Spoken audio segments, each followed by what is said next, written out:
cinta Kau selalu, ku tinggikan, ku agungkan selamanya. Takkan Yesus, Kau sungguh baik. Yesus, namamu indah. Yesus, ku cinta Kau selalu, ku tinggikan, ku agungkan selamanya. Ku mau memuji-Mu, ku selalu puji-Mu, ku mau menyembah-Mu, ku selalu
segala rai.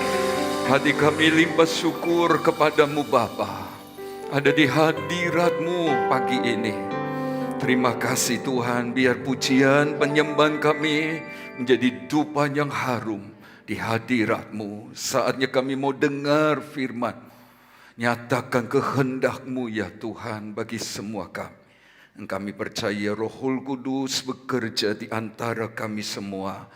Di dalam nama Tuhan Yesus yang baik kami sudah berdoa dan mengucap syukur. Haleluya. Amin. Puji Tuhan. Silakan duduk. Karena kemurahan Tuhan kita boleh ada sebagaimana kita ada, bisa beribadah, bisa berbakti kepada Tuhan pagi ini. Amin. Kita beribadah kepada Tuhan atau Tuhan yang beribadah berbakti sama kita? Yang benar yang pertama atau yang kedua?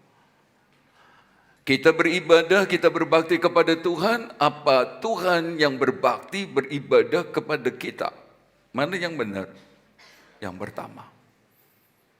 Ya, jadi tentu biar semua berkenan, semua memuliakan Tuhan seperti pagi hari ini. Glory, glory, haleluya. Puji bagi Yesus, amin. Nah Bapak Ibu Saudara, senang sekalipun nanti ada ayat-ayat yang tertulis di slide. Bapak Ibu Saudara bisa membaca Alkitab karena sekian lama waktu kita habiskan tangan kita untuk HP, untuk sesuatu di luar Tuhan, bekerja dan lain sebagainya. Ada saat di mana kita bisa tenang untuk dengarkan firman Tuhan. Kita sedang berbakti kepada Tuhan, bukan Tuhan yang sedang berbakti kepada kita. Bisa berkata amin? Ya, saya mengajak kita untuk membaca kitab Kidung Agung pasal 1 ayat 2. Kiranya ia mencium aku dengan kecupan, karena cintamu lebih nikmat daripada anggur. Ya, Bapak Ibu Saudara yang Tuhan kasihi, kiranya ia mencium aku dengan kecupan. Dari ayat 1 ayat 2 ini sudah mewakili bahwa kitab Kidung Agung, saudara-saudara, bicara tentang kisah asmara antara Raja Salomo dengan gadis Sulam. Saudara-saudara, ada yang berkata itu Abisak, ada yang berkata yang lain. Tapi yang saya mau sampaikan, ini kisah tentang asmara yang sangat mesra. Bapak Ibu Saudara, membaca ayat-ayat dalam kitab Kidung Agung mesti dipimpin oleh Roh Kudus. Karena akan kita jumpai tentang kalimat-kalimat yang cukup vulgar. Saudara-saudara, yang menyangkut bicara organ-organ tubuh manusia, perempuan dalam hal ini, dan saudara-saudara, ada saat di mana ini seperti menggambarkan tentang hubungan seks dan lain sebagainya. Tapi saya mau berkata, ini harus dipimpin oleh Roh. Ini bukan bicara tentang daging semata-mata. Ini hubungan antara Allah, Elohim, dengan Israel, umat pilihannya, kekasihnya. Ini juga menjadi bayangan Salomo itu adalah Yesus. Dan gadis Sulam, Sulamit itu adalah gereja Tuhan. Bapak Ibu Saudara dan saya, sekali lagi ini kisah asmara antara Salomo dengan gadis Sulam, bayangan Kristus Yesus dan gerejanya Bapak Ibu Saudara dan saya. Dan sekarang saudara-saudara, kalau kita membaca ayat-ayat berikutnya nanti, saudara, kita akan jumpai tentang kata-kata yang mesra. Ada saling memuji, saling mengucapkan kata-kata indah kepada lawan, kepada pasangannya maksud saya. Ini juga jadi contoh yang baik, saudara-saudara, bagaimana hubungan asmara, perkawinan Kristen. Saya tidak tahu kapan, berapa lama sudah Bapak Ibu Saudara mengucapkan puji-pujian kepada istri masing-masing, jangan istri orang. Saudara-saudara, kepada suami masing-masing kita, jangan suami orang. Saya tidak tahu kapan terakhir kali Bapak Ibu Saudara puji, rayu pasangan kita. Saya tidak tahu. Tetapi saudara-saudara, mestinya kita belajar dari Alkitab bahwa harus saling memuji, harus saling menyanjung. Ada saat di mana suami mesti kasihlah pujian. Saya tidak bisa lupa mami suka berkata, sejak papi nggak ada lagi yang ngomong, waduh mari potong rambut. Cek ayune suka manggilnya ensogo atau apa gitu saudara-saudara. Sudah nggak ada lagi. Biasanya pulang dari potong rambut saudara-saudara, papi bilang, ayu, cantik. Tapi itu memang alkitabiah saudara-saudara. Apakah masih ada pujian kepada suami atau istri? Ibu Rina masih puji Pak Joko. Wis tuwe, lebay, ono-ono ae ini. Saudara-saudara. Ya, yang sudah ditingkatkan, yang belum patut dicurigai. Ada apa ini? Jangan-jangan, jangan-jangan ada dua. Biasa terlatih sama perempuan di belakang kita, bahaya tidak boleh. Bisa-bisa, mau pulang, dengarin puji-puji. Tapi saudara-saudara, mari kita kembali kepada firman. Mesti kasih pujian satu sama lain. Jangan body shaming ya, mengejek bentuk, ukuran tubuh, dan penampilan. Isu kena pasal 310 KUHP loh. Serius, benar. 9 bulan loh kurungan. Apalagi saudara secara langsung dalam bentuk tertulis melalui media sosial, saudara ngelokno orang. Gendut misalnya lu ya, cengamuk. Saudara-saudara, kalau di sosial media atau media sosial, isu 4 tahun kurungan. Ya jangan begitu sama istri. Aduh, tak perhatiin kok tambah bunder kon. Tak baleno nanti. Jangan. Tidak apa-apa sudah saling puji, saling merayu dan lain sebagainya. Nah, sekarang lihat, kiranya ia mencium aku dengan apa? Kecupan. Pasal 1 ayat 1 sampai pasal 2 ayat 7 memang tidak berurut saudara-saudara. Dalam pasal itu yang saya sudah sebut bicara tentang pernikahan. Jadi saya mau bilang justru ini barangkali wedding kiss-nya. Ini pertama kali seorang Salomo mencium istrinya. Atau sedang pemberkatanlah waktu itu. Itulah sebabnya jangan salah tafsir. Lalu orang bilang, itu Salomo ngajari cium sampai nyanyi. Pegang-pegang boleh, cium-cium boleh, tapi yang itu tidak boleh. Tahu dia. Nggak boleh sudah. Loh, kok nggak boleh? Cuma cium remaja pemuda. Pegang-pegang itu pegang-pegang yang aneh-aneh. Raba-raba. Itu tidak boleh Bapak Ibu Saudara. Iya kalau jadi belum boleh, saudara-saudara. Tidak boleh sampai tunggu hari pemberkatan. Bahaya, kasihan pihak wanita khususnya yang dirugikan. Jadi kalau cinta itu nggak boleh cium-cium begitu, saudara-saudara. Pegang-pegang nggak boleh. Nanti sudah cium, sudah pegang-pegang, nggak jadi, lalu misalnya dia jadi pendeta.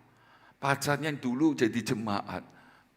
Sudah bisa bayangkan apa yang jadi, ya kan? Ya wis nggak usah. Mari sesuai firman. Ini sedang tentang pernikahan. Jadi Bapak Ibu Saudara, saya lanjut sebab ayat bagian berikutnya yang menjadi bahasan kita pagi ini. Karena cintamu lebih nikmat daripada anggur. Saudara-saudara, Sulamit berkata bahwa cinta kekasihnya, bayangan gereja berkata kepada Yesus bahwa cinta Yesus lebih dari anggur. Saudara-saudara, apakah arti kalimat lebih nikmat daripada anggur. Itu berarti lebih baik dari anggur, lebih menguntungkan dari anggur, lebih berharga dari anggur, lebih menyenangkan dari anggur. Jadi kasih Yesus digambarkan di sini sebagai kasih yang termanis, kasih yang melebihi segalanya, kasih yang di atas segala kasih, kasih yang paling nikmat, kasih yang paling berharga. Ada saat saya merenungkan ayat ini, saya ingat bahwa kasih Yesus lebih nikmat dari anggur, lebih berharga dari anggur. Anggur yang ada di lembah Eskol. Suatu saat Musa perintahkan 12 orang pengintai, lihat Kanaan, tanah yang limpah susu dan madunya. Tanah ini akan kuberikan kepadamu. Saudara-saudara, ini sebenarnya pengulangan terhadap janji Allah kepada Abraham tentang Kanaan, milik Israel itu, saudara-saudara, yang luasnya dari tepi sungai Nil sampai ke Efrat. Dari Mesir sampai Irak, loh saudara-saudara. Nah sekarang saudara-saudara, suruh utusan 12. Lalu saudara-saudara, mereka bawa pulang, bawa sampelnya. Sampelnya adalah tandan buah anggur. Saudara-saudara, dalam Bilangan 13 ayat 23 sampai 24. Anggur yang besar-besar, sampai satu tandan itu saudara-saudara harus dipikul berdua karena besar dan lain sebagainya. Kasih Yesus lebih berharga dari anggur. Apa artinya? Kasih Yesus lebih dari berkat jasmani yang Bapak, Ibu, Saudara dan saya sekalipun butuhkan hidup di dalam dunia ini. Saya kepingin kita ngerti bersama bahwa kasih Yesus, pribadi Yesus jauh lebih berharga daripada berkat-berkat Kanaan, berkat-berkat materi, berkat-berkat sementara. Sekalipun itu perlu. Saya kepingin Bapak Ibu Saudara mengerti firman-Nya supaya kita bisa prioritaskan mana yang harus diprioritaskan dan mana yang mesti di bawahnya. Saudara-saudara, kasih Yesus lebih dari anggur yang di Kana. Dalam perjamuan kawin itu, jilid 2 yang saya maksud adalah bukan cuma anggur yang bisa habis, tapi anggur kesukaan dalam rumah tangga yang Yesus adakan lewat air dalam tempayan-tempayan lalu diubah menjadi anggur yang unik. Dan sekalipun anggur kesukaan rumah tangga yang Yesus beri bertambah-tambah manis, tapi kalau Sulamit berkata, kasih cintamu lebih nikmat daripada anggur, dia mau bilang, dan harusnya jemaat GPD Jajak juga bilang, kasih Yesus lebih berharga bahkan dari berkat-berkat kebahagiaan dalam rumah tangga hidup sementara di dunia ini. Bisa berkata amin? Lalu apakah kasih yang lebih berharga, lebih menguntungkan? Kasih ini menyangkut kekekalan yang lebih manis, lebih berharga dari cuma anggur di Eskol, daripada anggur yang unik di Kana. Itulah kasih Yesus yang mati disalib, yang tidak mengenal dosa dijadikan dosa, supaya Bapak, Ibu, Saudara dan saya dibenarkan. Mengerti ini saudara-saudara, kita akan lebih cinta Tuhan. Kalau tidak, mari kita belajar selanjutnya. Jadi Bapak, Ibu, Saudara, kasih Yesus lebih dari anggur, lebih dari semua yang menyenangkan di dalam dunia ini. Baik berkat jasmani sekalipun sumbernya sama dari Tuhan, sekalipun lebih dari berkat dalam rumah tangga, bahagia, tenang, sukacita keluarga, rukun, harmonis dan lain sebagainya, dan itu pun sumber dari Tuhan. Tetap kasih Yesus yang mati di salib lebih berharga dari semua berkat yang pasti satu waktu kita akan tinggalkan.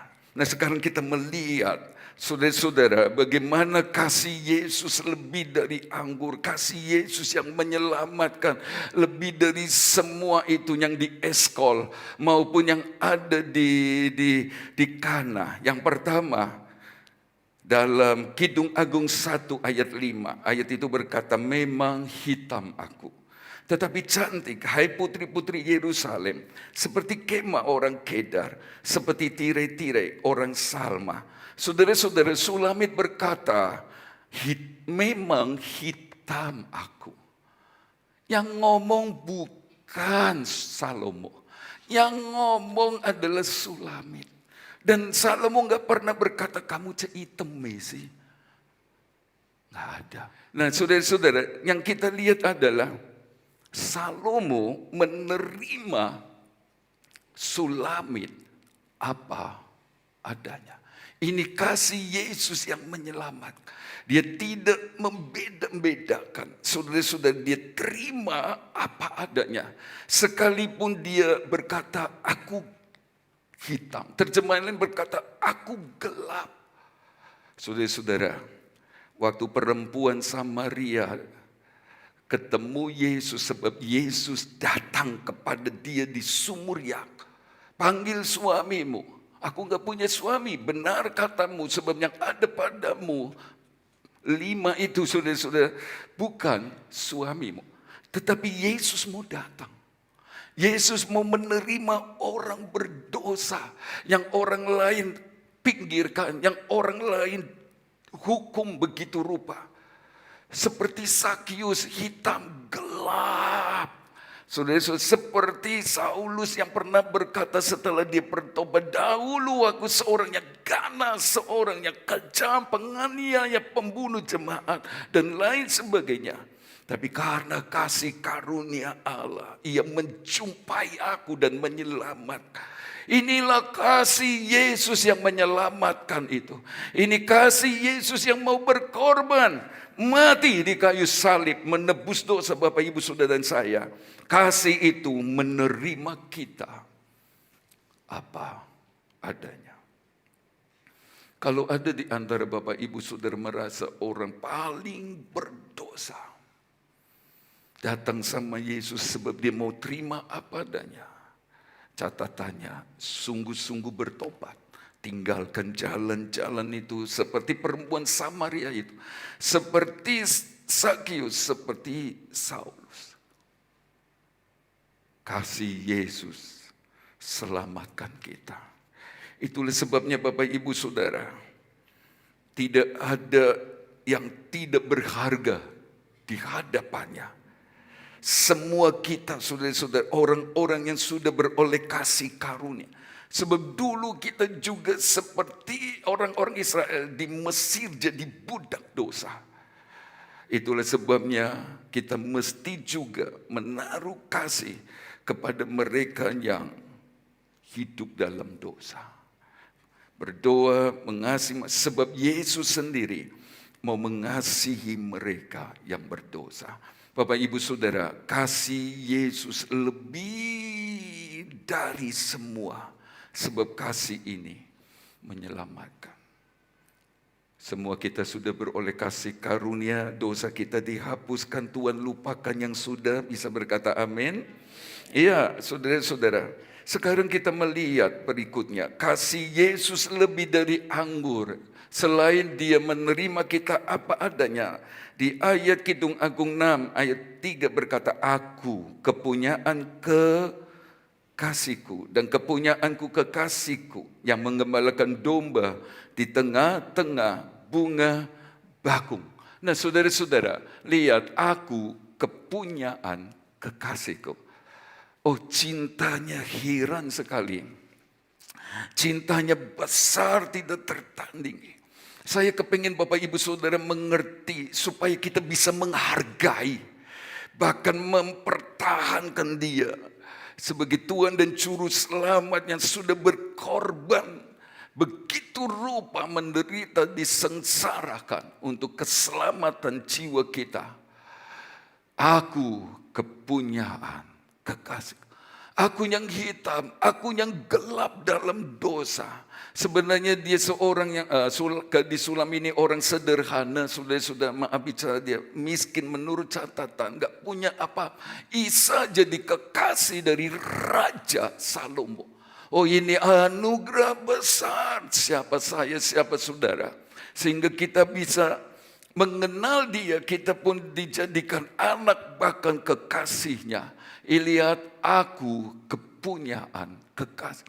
Itu berarti kasih Yesus yang heran mati di salib memungkinkan Bapak, Ibu, Saudara dan saya menjadi milik Tuhan Yesus. Amin. Senang jadi milik Tuhan? Coba ngomong sama sebelahnya, saya milik Tuhan. Hati-hati ya, saya milik Tuhan, saya biji. Oh, sudah cukup, nanti gelut nanti sudah.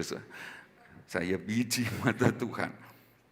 Kita milik Tuhan. Aduh, kalau milik Tuhan, saudara-saudara, siapa berani jamah kita? Itu berarti jamah biji matanya. Siapa yang mau diculak? Gak ada, kita tangkis. Sebab itu milik kita. Kalau berani-berani ganggu, gugat, usik saudara kita macam-macam dengan miliknya Tuhan, Tuhan akan berurusan dengan kita. Waduh, itulah sebenarnya saya senang dengan kisah di mana Saulus mengejar-ngejar miliknya Tuhan, saudara-saudara, mau disengsarakan. Yesus lu harus hentikan. Mau dia orang berkuasa dengan surat kuasa, mau dia kayak apalah. Kalau Tuhan sudah bertindak, sudah karena milik kepunyaannya mau dibinasakan. Ya, itulah sebabnya mari kita bersyukur karena kasih Yesus disalib yang menebus kita. Kita jadi milik Tuhan. Saya memberi beberapa ayat saja tentang menjadi milik Tuhan. Ulangan 33 ayat 11, berkatilah ya Tuhan kekuatannya dan berkenanlah kepada pekerjaannya. Remukkanlah pinggang orang yang melawan dia dan yang membenci dia sehingga mereka tidak dapat bangkit lagi. Kalau saudara baca ayat sebelumnya, maka ini ucapan berkat Musa kepada suku Lewi. Saudara-saudara, kepada suku Lewi Tuhan berkatnya luar biasa. Dan sudah sampai Musa berkata, bela Tuhan dia. Bela dia, berperang ganti dia. Sebab dia adalah milik Tuhan. Bilangan 3 ayat 12. Ternyata orang Lewi ini kepunyaan Tuhan. Orang Lewi adalah hamba-hamba Tuhan yang Tuhan percayakan melayani penuh waktu. Saudara-saudara, lihat ini. Bahkan remukan pinggang orang yang melawan dia dan yang membenci dia. Saya masih ingat peristiwa di mana kenapa ya Tuhan bawa Firaun dipermainkan dengan air menjadi darah. Lalu kemudian ada nyamuk, ada lalat pikat, ada hukuman-hukuman sampai puncaknya anak sulung di seluruh Mesir mati. 1 Samuel 6 ayat 6, Tuhan mempermainkan mereka. Tuhan yang mempermainkan mereka. Saudara-saudara, mengapa Tuhan permainkan orang-orang Mesir dan Firaun ini dengan hukuman pekerjaan mereka dihukum, keluarga mereka dihukum dan lain sebagainya. Mengapa saudara-saudara? Sebab kalau saya perhatikan bukan cuma karena pasal 5 ayat 1 kitab Keluaran di mana Firaun berani berkata, siapakah Tuhan yang harus aku dengar firman-Nya? Bukan cuma masalah dia berani melawan firman-Nya, bukan itu saudara-saudara. Bukan hanya itu maksud saya, tetapi lebih kepada Keluaran 4 ayat 22 dan 23 di mana Allah berkata, Israel anak sulungku, kepunyaanku sendiri. Jadi layak Tuhan bikin main-main mereka, bikin pusing saudara-saudara. dan perlakukan yang enggak-enggak. Itulah perlakuan Allah kepada milik kepunyaannya. Itulah juga perlakuan Yesus kekasih kita kepada Bapak, Ibu, Saudara dan saya, milik kepunyaan Kristus. Bisa berkata amin? Jadi kita akan melihat pembelaan, penghiburan dan lain sebagainya. Tapi saudara-saudara, lagi-lagi dari mimbar ini saya mau bilang, kita harus jadi Kristen yang sehat, yang seimbang. Menjadi milik Tuhan itu bukan dapat fasilitas. Tuhan akan tolong saya, Tuhan akan bela saya. Seperti dia bela Lewi punyanya. Seperti dia bela Israel karena dia anak sulungnya, miliknya. Tapi mesti seimbang.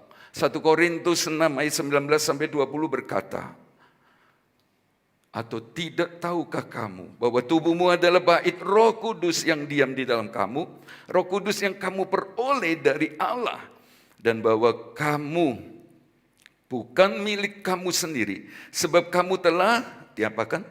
Dibeli dan harganya telah lunas dibayar. Karena itu muliakanlah Allah dengan tubuhmu. Jangan cuma berkata, Tuhan, aku milikmu. Engkau kenal milik kepunyaan, Engkau bela saya, Engkau tolong saya, Engkau berperang ganti saya, Engkau berkati saya benar. Tapi lagi-lagi saya bilang, jangan mau menang sendiri. Sebagai milik Tuhan yang telah ditebus oleh darahnya. Ingatlah ayat 1 Korintus 6 ayat 19 dan 20. Kita mesti memuliakan Allah dengan tubuh. Terjemahan bahasa Inggris berkata dengan tubuh dan roh. Lewat kehidupan kita, lewat perbuatan kita, lewat perkataan kita. Sudah seringkali kita stres, katanya Tuhan memiliki aku. Aku milik Tuhan. Tuhan tolong dengar jawab doaku. Tapi kenapa ya enggak? Sudah kita jomplang. Kita tidak menjadi seperti yang 1 Korintus 6 ayat 19-20 kata. Sebagai milik Tuhan, mestinya hidup kita memuliakan Tuhan. Mestinya. Nah itulah sebabnya di mimbar ini saya mengajak kita benar-benar dewasa. Bukan hanya cuma menuntut aku milikmu. Tuhan tolong, enggak salah. Tapi saudara, bagian kita juga ngertilah. Kita mesti memuliakan Tuhan dengan tubuh dan roh kita. Mari kita cepat dengan yang ketiga. Saudara-saudara, kasih Yesus lebih dari anggur di Eskol dan anggur di Kana. Ini bicara tentang kasih Yesus yang menyelamatkan kita. Dan itu menjadikan kita, saudara-saudara, punya Tuhan Yesus yang besar. Bisa berkata amin? Kita milik Tuhan, ya. Tuhan punya kita. Itulah sebabnya baris kedua berkata, kepunyaanku, kekasihku. Punyaku Yesus yang mati di salib. Punyaku Yesus Tuhan yang dahsyat. Seperti nyanyian pagi hari ini, pujian kepada dia.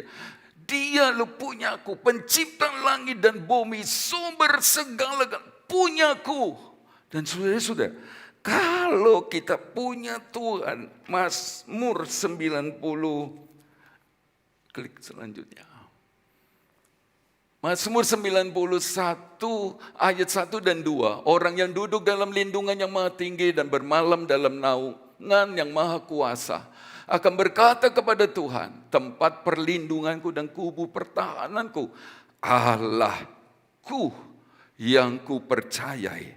Saudara-saudara, di zaman COVID ayat ini dipegang oleh banyak orang. Dia jadi perlindungan kita. Sekalipun ada anak panah, Tuhan melindungi.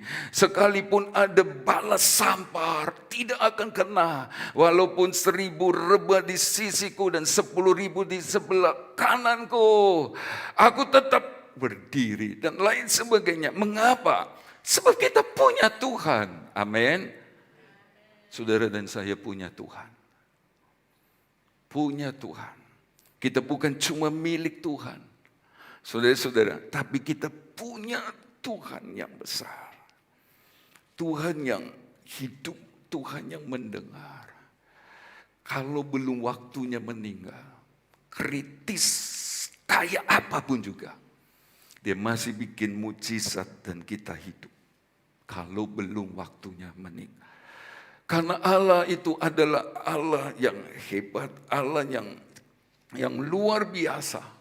Saudara-saudara, jadi kita kepunyaan Tuhan, tapi Tuhan kepunyaan kita. Bukankah Yohanes 3 ayat 16 berkata, karena begitu besar kasih Allah akan dunia ini, sehingga Ia mengaruniakan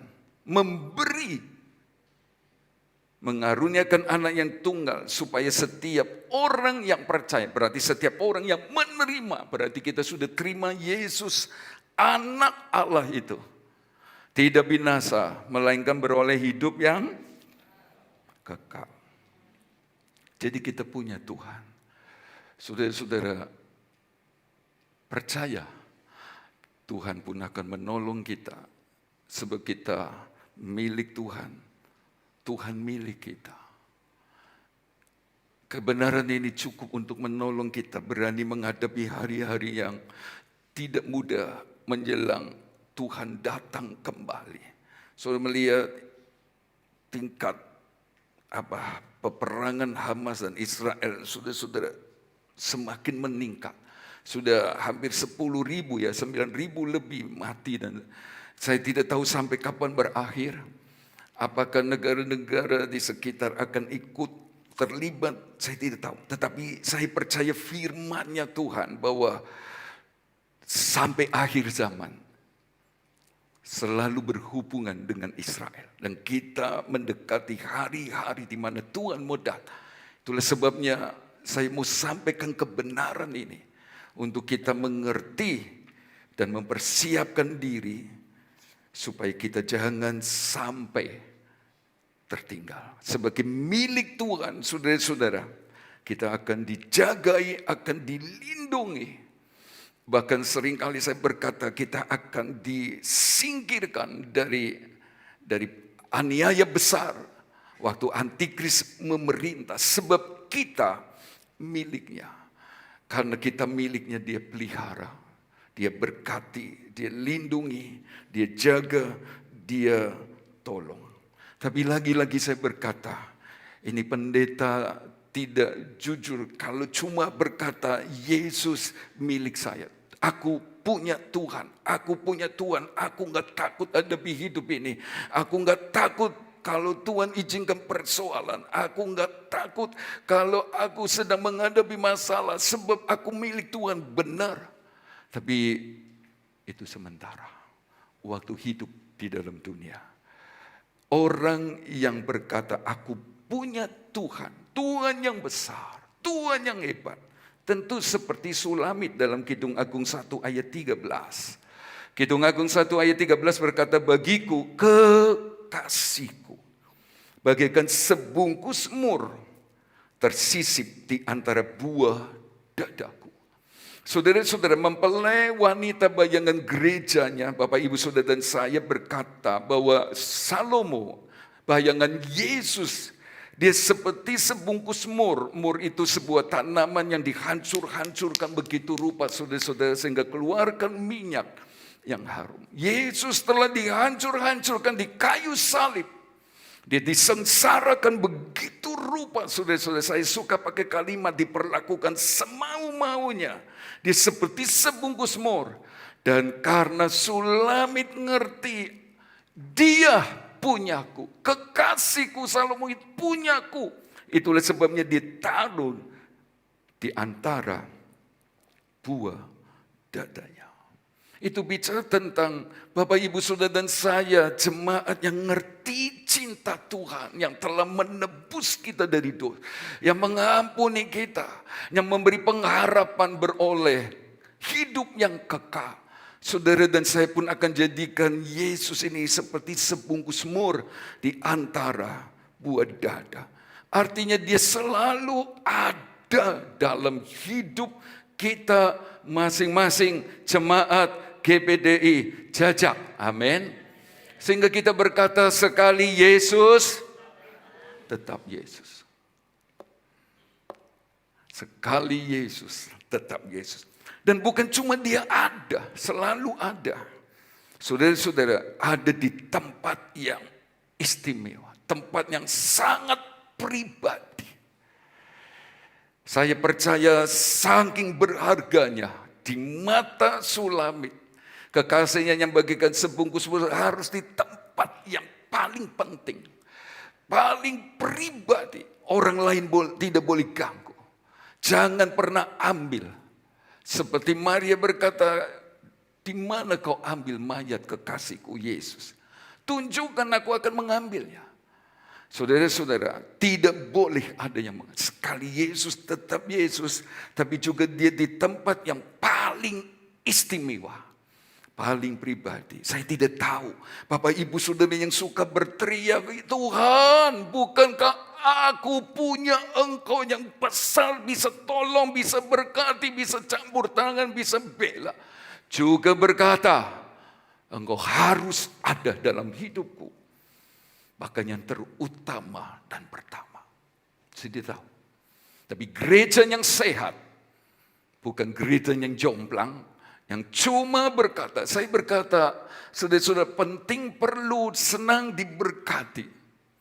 Kami senang Bapak Ibu sudah diberkati. Kami senang kami diberkati. Secara materi, dalam keluarga, seperti anggur di eskol, seperti anggur di Kana. Tapi saudara-saudara, jemaat yang sehat, yang sedang berbakti kepada Allah, adalah jemaat Sulamit. Jemaat yang selalu ada. Bukan di buritan. Bukan di tempat paling rendah. Ini penghinaan. Saudara-saudara, itulah sebabnya saya senang Bapak Ibu Saudara kalau ibadah bawa Alkitab. Saya percaya yang bawa tab, bawa HP, saudara baca Alkitab. Tapi izinkan saudara sedang putus sementara dengan yang dunia. Dan fokus kepada Alkitab tertulis ini. Maksud saya begitu. Ya, saudara-saudara, beri tempat yang istimewa. Kidung Agung 1 ayat 13 berkata demikian, saudara-saudara, dia seperti sebungkus semur. Tapi, saudara-saudara, itu juga berarti mau seperti Yesus yang mengeluarkan bau harum yang sama dengannya. Harum sama. Kita sudah belajar jangan cuma berkata nama Yesus besar, nama Yesus heran, nama Yesus ajaib, benar. Nama Yesus heranlah. Tapi Bapak Ibu Saudara dan saya, gereja yang beranjak dewasa, mesti menjaga nama besar, nama baik, nama harum Yesus. Itu Kristen yang seimbang. Bukan cuma kita mengeksploitasi namanya yang ajaib. Berulang kali saya berkata ini, Deus ex machina, jadikan dia hanya mesin penolong. Tapi kita tidak pernah menghargai dan gemetar kepada namanya. Tuhan ada di tengah-tengah kita. Waktu nyanyi glory, glory, haleluya. Sepertinya ada sesuatu yang memaksa saya mesti berlutut. Tapi saya mau berkata, namanya harum. Mengatasi segala-galanya. Bisa berkata amin. Keluarkan bau harum juga Bapak Ibu Saudara. Lewat perkataan, perbuatan, itulah arti saya punya Tuhan. Punya Tuhan, tapi baunya beda. Kalau Sulamit taruh mur di sini karena dia ngerti sebab namamu tercurah seperti minyak yang harum, ayat 3. Karena itu dia kepengin harum bau Yesus ada sama. Itulah sebabnya Nikodemus dan Yusuf Arimatea mau bawa mur dan gaharu untuk merempah-rempai mayat Yesus yang mati di salib. Dengan itu bau Yesus sama dengan bau mereka. Itulah kekristenan yang sebenarnya. Saudara-saudara, saya mengakhiri dengan 1 Yohanes 5 ayat 12. Mari kita membaca ayat ini bersama-sama. 1 Yohanes 5 ayat yang keberapa? 12. 1, 2, 3. Barang siapa memiliki anak, ia memiliki hidup. Barang siapa tidak memiliki anak, ia tidak memiliki hidup. Siapakah anak itu? Hanya besar. Yesus, karena begitu besar kasih Allah akan dunia ini sehingga ia mengaruniakan anaknya. Dan ayat ini berkata, siapa punya anak? Semua kita sudah punya anak, punya Yesus? Sudah? Amin? Amin. Saya sudah terima Yesus anak Allah yang mati di salib untuk menebus dosa saya. Dan ayat itu berkata, ia memiliki hidup. Barang siapa tidak memiliki anak, ia tidak memiliki hidup. Saya tidak tahu, Bapak, Ibu, Saudara, dan saya ada di ayat bagian A atau bagian B. Kalau benar Bapak, Ibu, Saudara, dan saya sudah menerima kasih Yesus yang lebih dari anggur eskol dan kana itu, Tuhan terima kita apa adanya, kita jadi milik Tuhan, kita punya Tuhan, punya anak. Perhatikan, ia juga memiliki hidup. Dan kata hidup di sini bukan bios, hidup jasmani, perhatikan. Yang butuh makan, minum, nasi, dan seterusnya, perlu diberi pakaian. Kata hidup di sini juga bukan pesuhe, artinya jiwa, yang perlu hiburan. Saudara-saudara, perlu damai, tenang, tapi ditulis zoe, hidup rohani. Hidupnya Allah. Sekarang siapakah yang menguasai kita masing-masing? Hidup bios, atau hidup suhe, atau hidup Tuhan, hidup rohani. Siapa hafal Yohanes 10 ayat 10?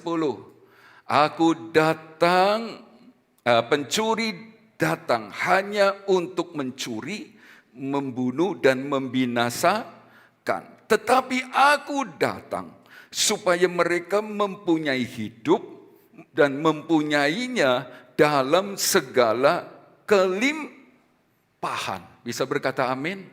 Nah, saudara-saudara, saya mau jujur, banyak pendeta meninabobokan jemaat dengan ayat ini. Yesus datang, beri kelimpahan, beri hidup kelimpahan.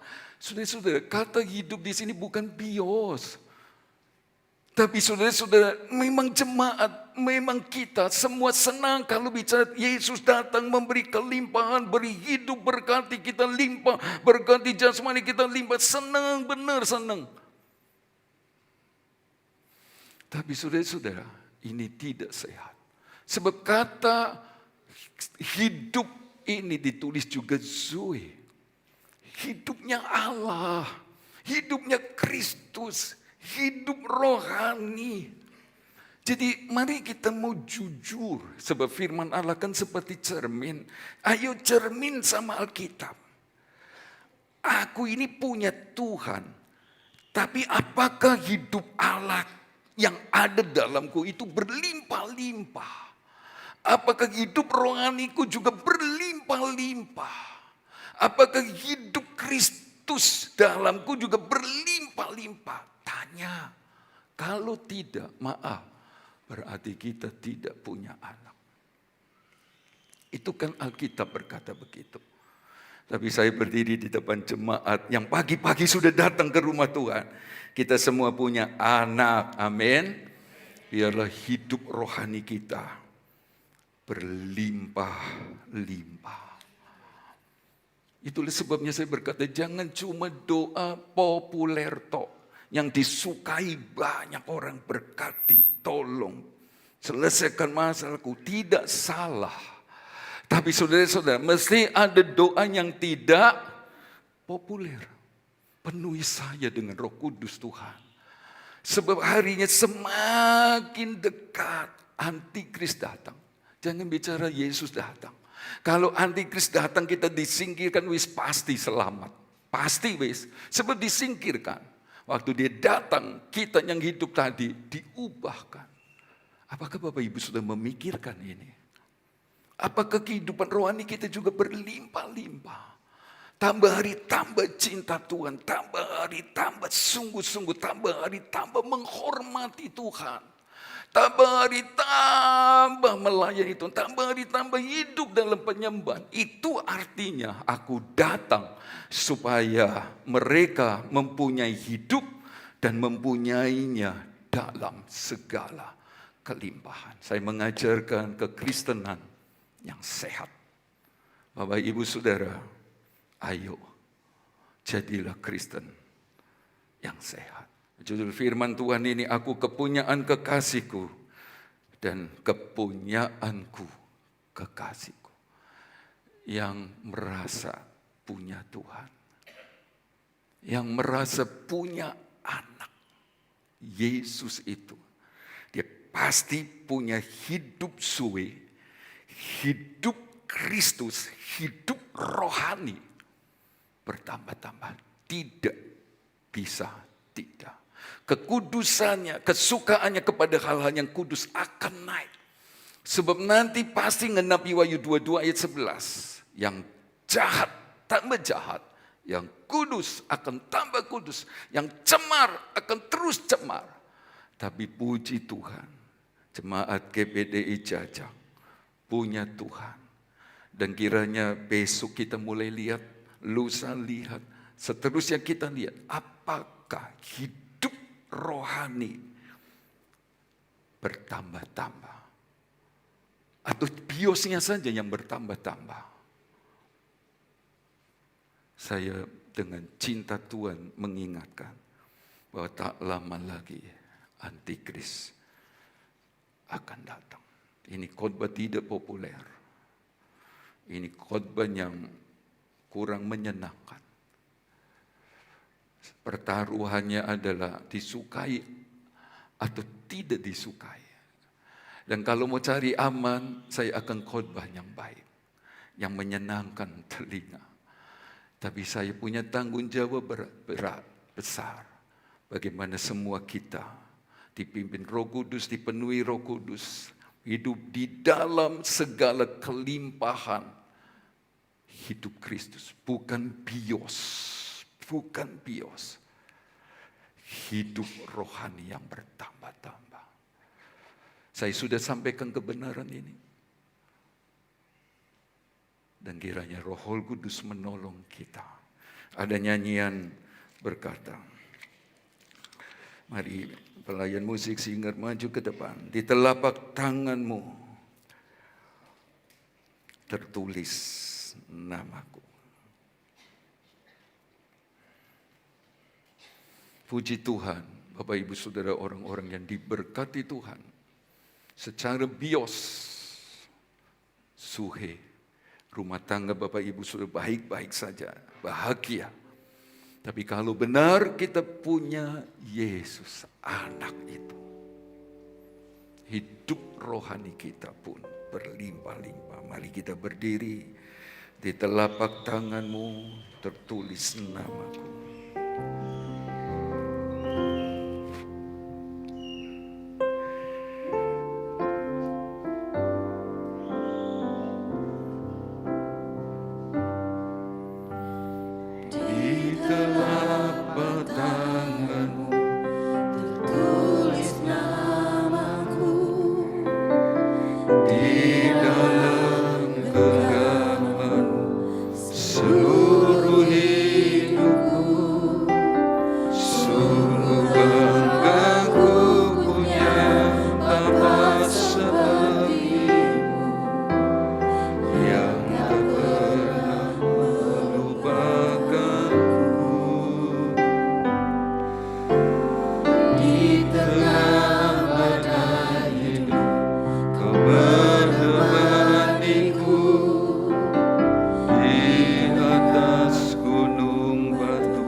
Kami bersyukur Tuhan di pagi hari ini kembali kami boleh mendengar Terima firman-Mu. kasih Tuhan. Biarlah firman-Mu Roh Kudus yang akan mengerjakan dalam setiap kehidupan kami.